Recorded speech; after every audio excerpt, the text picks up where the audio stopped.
Please excuse any mispronunciations by TTS. The English TTS has trouble with non-English words. But, if you watch Zentraya, you should be fine. As a result of YouTube's rules pertaining to links in descriptions, I will be adding site details to the video. Article by Rolling Stone, credit to Michelle Thompson, for the illustrations, used in original article. The 250 Greatest Guitarists of All Time. Celebrating six-string glory in blues, rock, metal, punk, folk, country, reggae, jazz, flamenco, bossa nova, and much more. My guitar is not a thing, Joan Jett once said. It is an extension of myself. It is who I am. The guitar is the most universal instrument, the most primal, and the most expressive. Anybody can pick up a little guitar in no time at all, but you can spend a lifetime exploring its possibilities. That's why thinking about what makes a great guitarist is so much fun. Rolling Stone published its original list of the 100 greatest guitarists in 2011. It was compiled by a panel of musicians, mostly older classic rockers. Our new expanded list was made by the editors and writers of Rolling Stone. This one goes to 250. Guitar players are often as iconic as the lead singers for the bands they play in. But mythic guitar gods like Jimmy Page, Brian May, and Eddie Van Halen are only one part of the story. We wanted to show the scope of the guitar's evolution. The earliest entrant on the list, folk music icon Elizabeth Cotten, was born in 1893, the youngest, indie rock prodigy Lindsey Jordan, was born in 1999. The list has rock, jazz, reggae, country, folk, blues, punk, metal, disco, funk, bossa nova, bachata, Congolese rumba, flamenco, and much more. There are peerless virtuosos like Pat Metheny, Yvette Young, and Steve Vai, as well as primitivists like Johnny Ramone, and Poison Ivy of the Cramps. There are huge stars like Prince, Joni Mitchell, and Neil Young, and behind-the-scenes masters like Memphis Soul great Teenie Hodges and smooth rock assassin Larry Carlton. Many great guitarists realized their genius as part of a duo, so Kim and Kelly Deal of the Breeders, Adrian Smith, and Dave Murray of Iron Maiden, and other symbiotic pairs share an entry. Our only instrumental criteria is that you had to be a six-string player. In making the list, we tended to value heaviness over tastiness, feel over polish, invention over refinement, risk-takers and originators more than technicians. We also tended to give an edge to artists who channeled whatever gifts God gave them into great songs and game-changing albums, not just impressive playing. As modern blues visionary Gary Clark Jr. put it, I don't know if I want to get too far off the path, I don't want to get lost in the forest, but I like to wander out a bit and adventure. 88 Kurt Cobain. Not surprising for someone who grew up adoring both Kiss and the Melvins, Kurt Cobain's approach to his instrument lay in that fertile ground between arena rock and indie punk. I never wanted to sing, Cobain told Rolling Stone in 1994, recalling his pre-success days. I just wanted to play rhythm guitar, hide in the back, and just play. Cobain knew his way around a potent power chord like In Bloom and Stay Away, but his solos were always inventive and unconventional, from the serrated edge grind in School, on Nirvana's debut, Bleach, to the fire alarm buzz in his last recording, Nirvana's You Know You're Right. Cobain favored texture and rawness over flash, and from him, a generation of alt-rockers learned you didn't have to be a virtuoso to be a guitar hero. Key tracks Smells Like Teen Spirit, Scentless Apprentice. 87 Poison Ivy. Poison Ivy put it best herself, nobody ever talks to me about music or guitar. I'm the queen of rock and roll, and for this not to be recognized is pure sexism. The true engine of the Cramps, Ivy, and her orange 1958 Gritsk 6120 added the zombie Dick Dale flavor to the haunted rockabilly band. Despite being the band's de facto co-lyricist and composer, Ivy may have at times taken a backseat to her more flamboyant bandmate and partner Lux Interior, who died in 2009, but her six-string stylings have inspired countless bands with a taste for sexy surf rock with a bloody edge. Maybe that made it easier for me to consider playing guitar because I was such a misfit anyway, she once said. Maybe it's harder for someone who fits in to do that. For me, anything was fair game. Key tracks Human Fly, Goo Goo Muck. 86 Sonny Sharrock. Sonny Sharrock wanted to be the next John Coltrane, until asthma drove him to the guitar instead of sax. But as he said in 1990, I consider myself a jazz saxophonist with a very fucked up horn. Sharrock brought rock-style distortion to jazz on classics like Pharoah Sanders, Taureid, 1966, and Miles Davis, Jack Johnson, 1971. He disappeared for years but hit his prime in the 80s with his solo guitar, and Bill Laswell's avant noise band Last Exit. He finally made his masterpiece in Ask the Ages, blasting with Sanders and drummer Elvin Jones, right before his tragic death in 1994. Interdenominational intergalactic music, Carlos Santana called him. He's like Coltrane, he's the cosmic lion. Key tracks Yesternaw, Sherrasirhead's High-Top Sneakers, Many Mansions. 85 Larry Carlton. When Joni Mitchell, and Steely Dan, two of the most musically adventurous acts of the 70s, wanted to make jazz-infused masterpieces, they both turned to the same guitarist, session master Larry Carlton, who played as if there was no difference between dauntingly sophisticated chord changes, and the most elementary rock and folk. You can hear Carlton's signature licks intertwining with Mitchell's own playing throughout, Court and Spark and Hejira, as well as All Over the Dance, Aya. But his most famous moment came with dual leads on that band's Kid Charlemagne, where he casually melds blues rock bends, jazz runs, and cosmic psychedelia, into one of the greatest guitar solos ever recorded.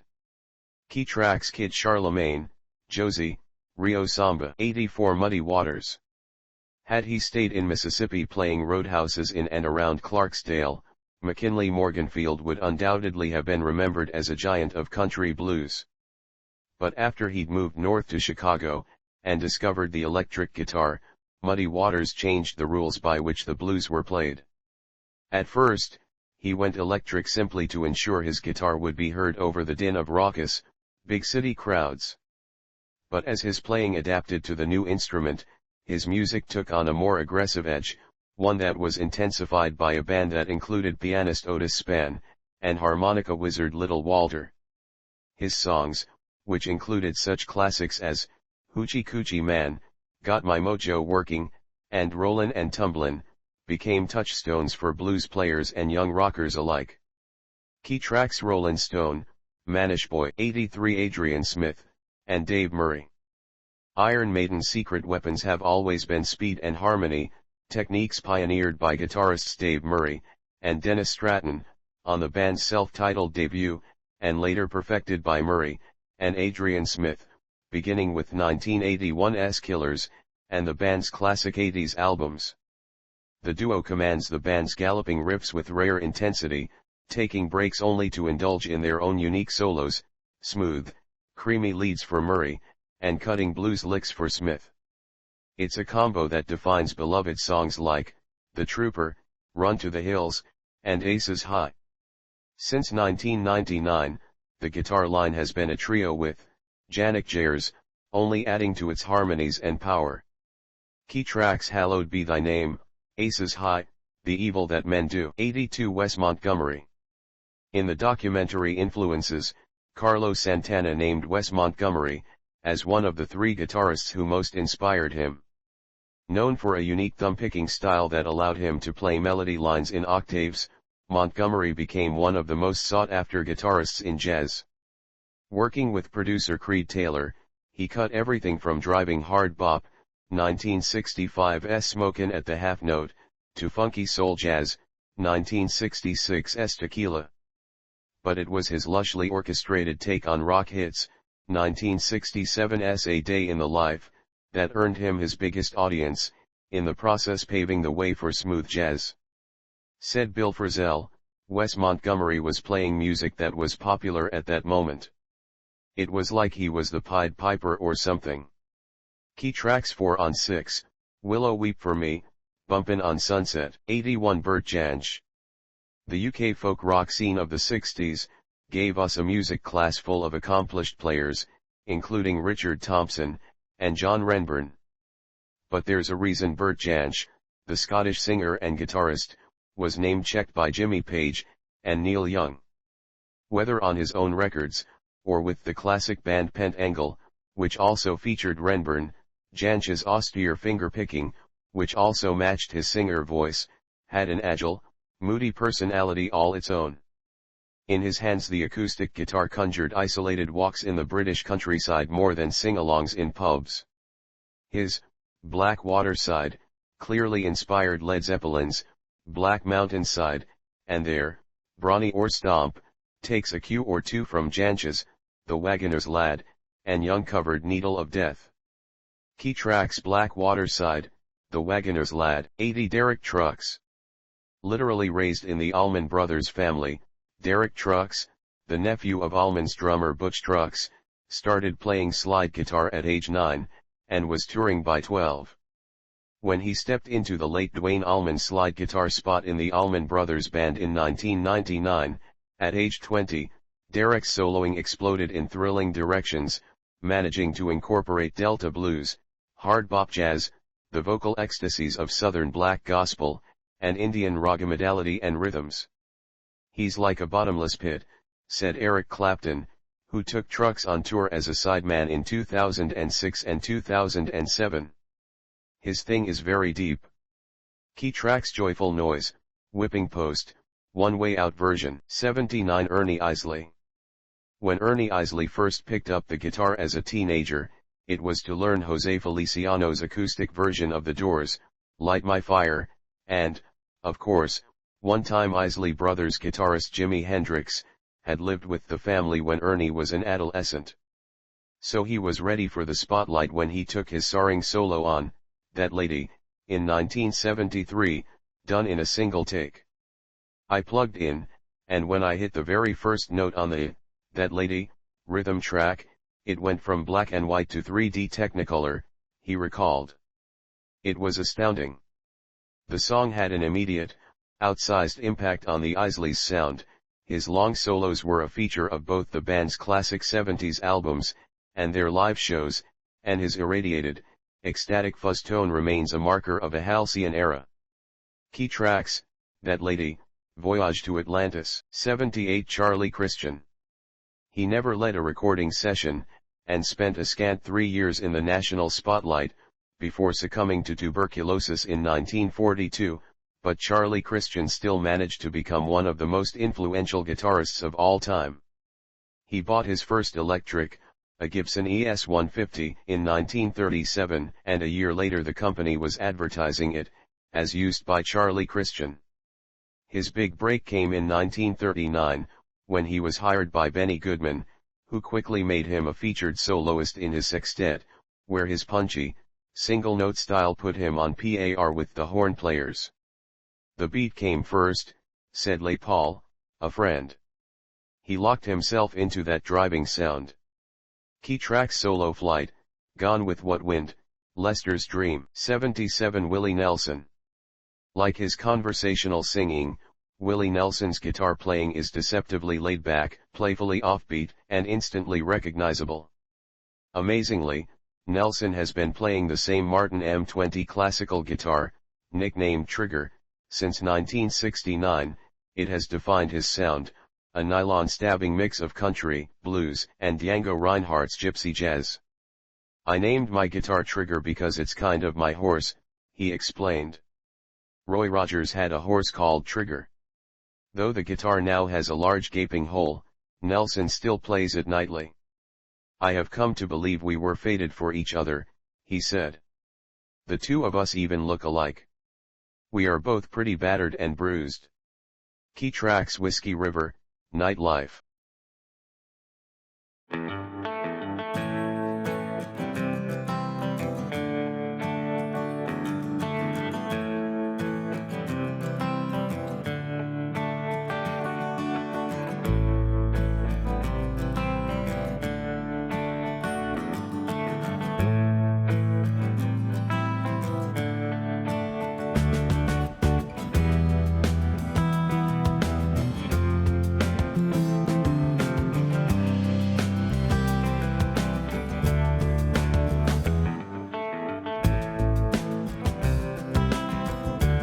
76 Joan Jett. Joan Jett's future as a rocker was foreordained, she once explained. When I was 11 or 12, I finally got the balls to say, "Mom, Dad, I want a guitar for Christmas, and I don't want no folk guitar." By age 15, she was hired to play guitar for the mid-70s all-girl raunch rockers The Runaways, not least because, as their manager Kim Fowley put it, "I could tell Joan wanted to be Keith Richard instead of Duane Allman." The difference is that while Keith always had a foot in the blues, Jett's glam-derived rhythmic power is more pile-driving and straight-on. She's a punk lodestone as much as Johnny Ramone was. Key tracks: Cherry Bomb, Do You Wanna Touch Me, Oh Yeah. 75 Ritchie Blackmore. Best known for the gargantuan riff at the heart of Deep Purple's Smoke on the Water, Ritchie Blackmore helped define heavy metal guitar, by mixing intricate classical composition, with raw-knuckled blues rock. Blackmore made waves on 1972's Machine Head. His solos on the Boogie Rocker, Highway Star, and Lazy, remain models of metal pyrotechnics.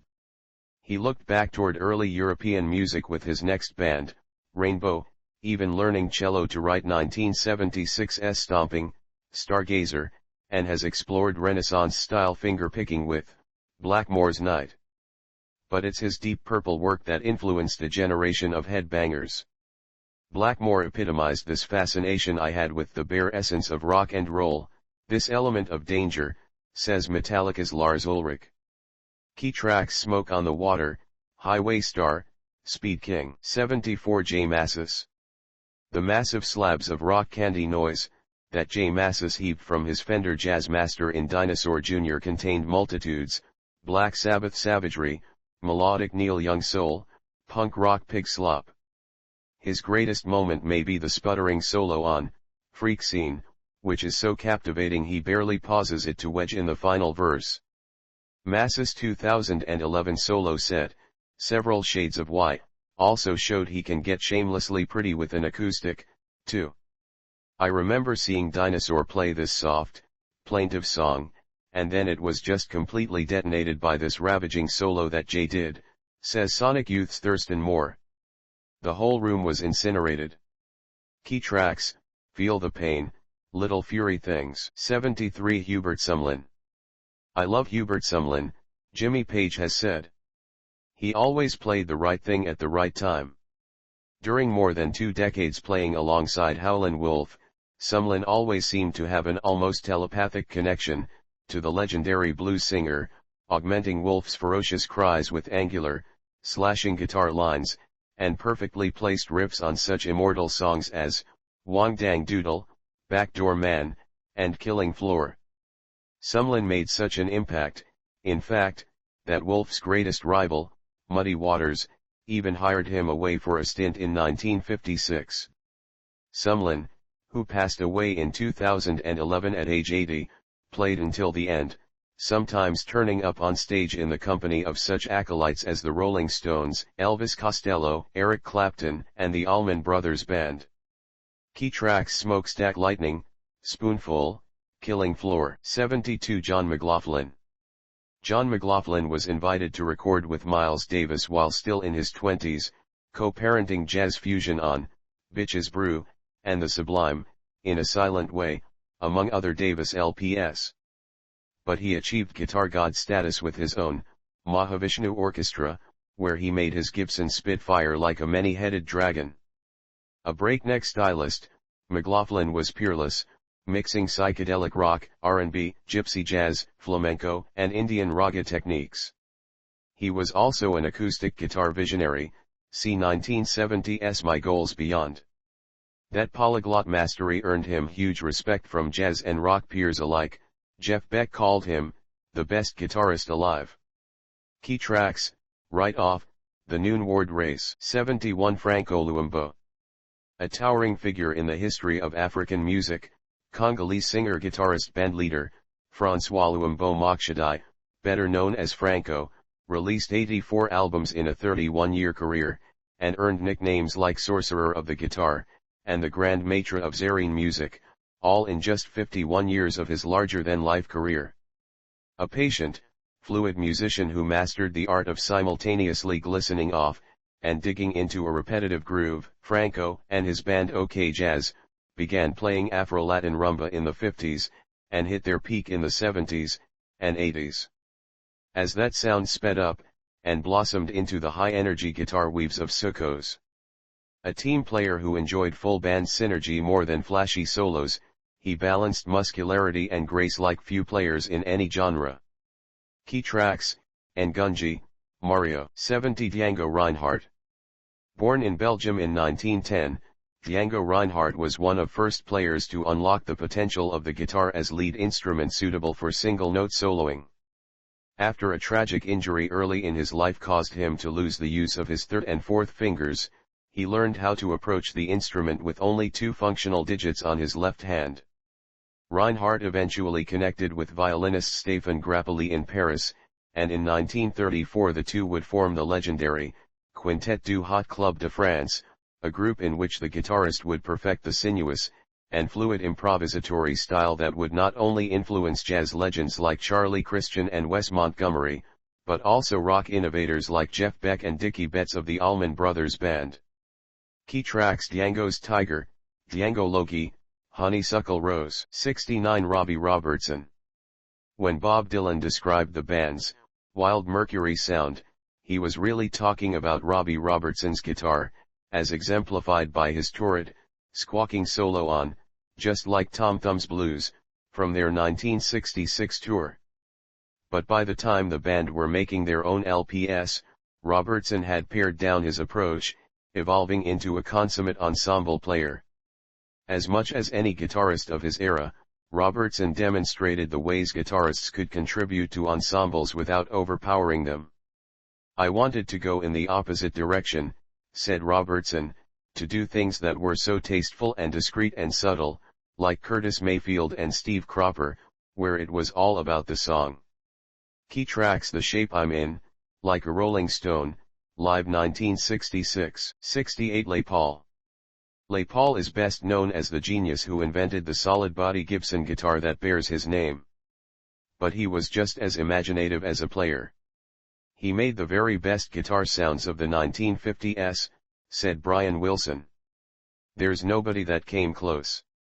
A long string of hits in the 40s and 50s, on his own and with his wife, singer-guitarist Mary Ford, established his signature style, elegant, clean-toned, fleet-fingered improvisations on current pop standards. Paul created a groundbreaking series of technical innovations, including multilayered studio overdubs, and vari-speed tape playback, to achieve sounds nobody had ever come up with. Check out the Insect Swarm solo on his 1948 recording of Lover. Key tracks: How High the Moon, Tiger Rag. 67 Kevin Shields. Kevin Shields pursued his own vision of heavy bliss with the angelic sludge of My Bloody Valentine, and he completely transformed the next 30 years of indie rock. His signature reverb-heavy, quavering glide guitar style, created on his Fender Jazzmaster by moving the tremolo arm while strumming, created sheets of gorgeous, overlapped noise that gave the impression of an artist subsuming his ego into oceans of sound. The results affected scads of bands that wanted to be painfully loud, deeply mind-blowing, and uncannily intense without reverting to hand-me-down rock god tropes. Over 3 decades after the release MBV's epoch-making album Loveless, it remains the shoegaze grail. As Shields told Rolling Stone 2017, "When you play punk rock guitar or sounds-based guitar, it starts to become more about your ability to transcend yourself." Key tracks: Only Shallow, Soon. 66 Ry Cooder. Ry Cooder once likened his playing, a sublime amalgam of American folk and blues, Hawaiian slack key guitar, the Tex-Mex zest of conjunto, and the regal sensuality of Afro-Cuban sun, as some kind of steam device gone out of control. As a sideman, Cooder has brought true grit and emotional nuance to classic albums by Randy Newman, the Rolling Stones, and Eric Clapton. Cooder is also a soulful preservationist, keeping vital pasts alive and dynamic in the modern world. A good example: the night Bob Dylan showed up at Cooder's house asking for a lesson on how to play guitar like the bluesman Sleepy John Estes. Key tracks memo from Turner, Boomer Story. 65 T-Bone Walker. When B.B. King heard T-Bone Walker, he thought Jesus himself had returned to earth playing electric guitar. Walker invented the guitar solo as we know it, building a new style on fluid phrasing, bluesy bends, and vibrato. It was the clear tone and melodic invention of his 1942 single, Mean Old World, that blew everyone's mind, and Walker refined his approach through hits like, Call It Stormy Monday. I came into this world a little too soon, Walker said. I'd say that I was about 30 years before my time. Key tracks: Call It Stormy Monday, T-Bone Shuffle, Mean Old World. 64 Carrie Brownstein. Carrie Brownstein makes her Gibson SG ring out like a fierce voice of rage and exuberance. When Sleater Kinney rose out of the Pacific Northwest riot GRRRL scene, Brownstein loved to shred. Now here was a shameless guitar hero, a punk claiming the whole rock heritage as her turf. She even busted out the Pete Townsend windmill move. She traded riffs with Corin Tucker over Janet Weiss drums for the almighty roar of 1997's Dig Me Out and 2005's The Woods. She teamed up with Mary Timony in The Spells and Wild Flag. I wanted the guitar to feel weaponized, Brownstein once said. It could tell stories or sing on my behalf. I wanted it to be trenchant, also a little scary. Key tracks: Call the Doctor, Get Up, Entertain. 63 Richard Thompson. Richard Thompson has been one of rock's most dazzling stylists since his days with Fairport Convention, a British folk rock band that veered into English traditional music. Shooting out life-affirming riffs amid lyrics that made you want to jump off a bridge. See Richard and Linda Thompson's 1982 classic, Did She Jump or Was She Pushed? He combined a rock flat pick attack with speedy finger picking. His electric guitar solos, rooted less in blues than in Celtic music, can be breathtaking, but his acoustic picking is just as killer. No one knows how many tears have been shed by players trying to nail 1952 Vincent Black Lightning. Key tracks: Shoot Out the Lights, 1952 Vincent Black Lightning. 62 Peter Green. In late 1966, Peter Green had the job of replacing Eric Clapton in John Mayall's Blues Breakers. Mayall told his producer, he might not be better than Clapton now. But you wait, he's going to be the best. Soon, with the original Fleetwood Mac, he was Britain's most progressive blues guitarist, with a Chicago-informed aggression heightened by the melodic adventure on albums like 1969's, Then Play On. Green soon entered a dark age of mental and health problems, returning in the 90s with more subdued but recognizable gifts. It doesn't mean a thing, playing fast, Green told the British music paper Record Mirror. I like to play slowly, and feel every note, it comes from every part of my body, and my heart, and into my fingers. I have to really feel it. I make the guitar sing the blues. Key tracks: Albatross, Rattlesnake Shake. 61 John Mayer.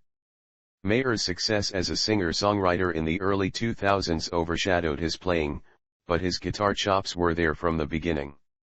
Just listen to the Slick City Gem, Neon, or anything he's ever done with the John Mayer Trio, and you'll hear his expert blending of Stevie Ray Vaughan-like blues and addictive pop licks.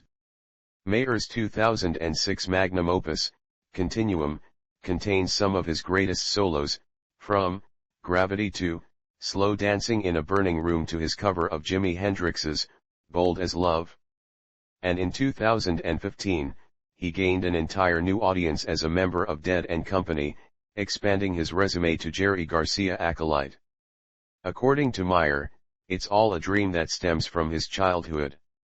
I had this vision, sitting by a window on a rainy afternoon, just playing guitar, he told Rolling Stone in 2007. I said to myself, if I have enough strings and electricity, I can play guitar forever. I don't need anything else. Key tracks: Gravity, In Your Atmosphere. 60 Scotty Moore. On July 5, 1954, Elvis Presley, guitarist Scotty Moore, and bassist Bill Black messed around with a hopped-up version of Arthur Crudup's That's All Right during a break in a session at Sun Records in Memphis. the guitar would never be the same, Moore's concise, aggressive runs mixed country picking and blues phrasing into a new instrumental language. The playing was so forceful that it's easy to forget there was no drummer. If Moore had done nothing but the 18 Sun recordings, including Mystery Train and Good Rockin' Tonight, his place in history would be assured. Everyone else wanted to be Elvis, Keith Richards said. I wanted to be Scotty. Key tracks That's All Right, Mystery Train. 59 Robert Fripp. Since King Crimson's first rehearsal in 1969 right up to their last tour in 2021, Robert Fripp was their distinguishing instrumental voice, a singular blend of distorted complexity and magisterial sustain. Crimson was always a player's band, Fripp told Rolling Stone in 2019. My interest was to present platforms where you take good musicians to a certain point and then say, go. That duality is best heard on the most progressive prog rock album ever made, Crimson's 1973 thorny metal classic, Lark's Tongues in Aspic. Fripp's most famous guitar line is the fuzz siren hook in the title track to David Bowie's Heroes. Fripp would start up without even knowing the chord sequence, said producer Brian Eno, adding that Fripp's work on the 1977 Bowie album was all first takes. Key tracks 21 St. Century Schizoid Man, Heroes.